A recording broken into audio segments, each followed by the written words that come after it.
22 जनवरी को मोकामा के नौरंगा जलालपुर गांव में अनंत सिंह के समर्थकों और सोनू मोनू गैंग के बीच जमकर गोलीबारी हुई थी। इस मामले में दोनों पक्षों की ओर से पंचमल्हा थाने में एफआईआर दर्ज की गई थी। पुलिस ने भी अपनी ओर से एक एफआईआर दर्ज की थी। सोनू को गिरफ्तार किया जा चुका है, जबकि अनंत सिंह भी सरेंडर करने के बाद जेल में है। अब पटना पुलिस इस मामले में आगे की कार्रवाई में जुटी है। आगे की कार्रवाई क्या है बताते हैं आपको। बताया जाता है कि मोनू अभी तक फरार है। पुलिस अब मोनू सिंह की गिरफ्तारी के लिए प्रयास कर रही है और एक्शन की तैयारी में है। कई ठिकानों पर छापेमारी भी की गई है। उम्मीद की जा रही है कि बहुत जल्द मोनू सिंह के घर की कुर्की जब्ती पुलिस करेगी, इश्तेहार चिपकाएगी। यानी सरेंडर नहीं किया तो बहुत जल्द एक्शन देखने को मिलेगा, यानी बुलडोजर उतरेगा। पटना पुलिस के एक वरिष्ठ अधिकारी ने बीते गुरुवार को बताया कि इस मामले में पुलिस पूरी तत्परता से काम कर रही है। पूर्व में मोकामा का इतिहास रहा है कि ऐसी घटनाएं निरंतर चलती रही हैं, लेकिन पुलिस उस पर अब लगाम लगाने वाली है। मोनू पर दबिश बनाने के लिए कोर्ट में इश्तेहार के लिए आवेदन दिया गया है। उम्मीद है कि 1-2 दिन में आदेश पत्र आ जाएगा।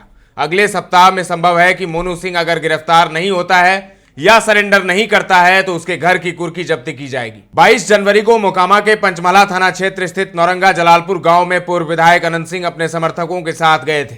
अनंत सिंह की ओर से बताया गया था कि उसी गांव के सोनू के मुंशी रहे मुकेश सिंह के घर पर सोनू मोनू ने कब्जा करके ताला लगा दिया था। उसी बात को लेकर समझाने के लिए अनंत सिंह अपने समर्थकों के साथ सोनू मोनू के घर गए थे। यहीं दोनों पक्षों की ओर से गोलीबारी हो गई थी। अनंत सिंह के एक समर्थक को गोली भी लगी थी। अनंत सिंह के सरेंडर करने के बाद जमानत के लिए याचिका दाखिल की गई थी, लेकिन उसे खारिज कर दिया गया है। सोनू सिंह भी जेल में है। मोकामा शूट आउट केस में पूर्व विधायक अनंत सिंह की जमानत कोर्ट ने बीते दिन खारिज कर दी। अभी बाहुबली जेल में ही रहेंगे। जमानत याचिका अब ऊपरी अदालत में दाखिल की जाएगी। अनंत सिंह के वकील ने अदालत में कहा था कि उनके मुवक्किल को किसी ने गोली चलाते नहीं देखा। जनप्रतिनिधि होने के नाते पंचायती के लिए अपने आदमी को सोनू मोनू को बुलाने के लिए भेजा था। मोनू ने फायरिंग की, जो पूर्व विधायक के समर्थक उदय यादव को गोली लगी थी। ऐसे में पूर्व विधायक पर 307 और आर्म्स एक्ट का मामला ही नहीं बन रहा है, इसीलिए उन्हें बेल दी जाए। मोकामा शूट आउट केस में अनंत सिंह पर आर्म्स एक्ट, हत्या के प्रयास समेत दूसरी धाराओं में केस दर्ज किया गया है। पुलिस कर्मियों से धक्का मुक्की करने, गाली गलौज और सरकारी काम में बाधा पहुंचाने जैसे आरोप लगाए गए हैं। बता दें कि इससे पहले पिछली सुनवाई 30 जनवरी को हुई थी। हियरिंग के दौरान पटना सिविल कोर्ट के एसीजेएम 1 की कोर्ट ने इस मामले में पुलिस से केस डायरी मांगी थी, लेकिन बीते दिन जो सुनवाई हुई उसमें भी पुलिस ने कहा कि अभी बेल नहीं दे सकते, याचिका को खारिज कर दिया।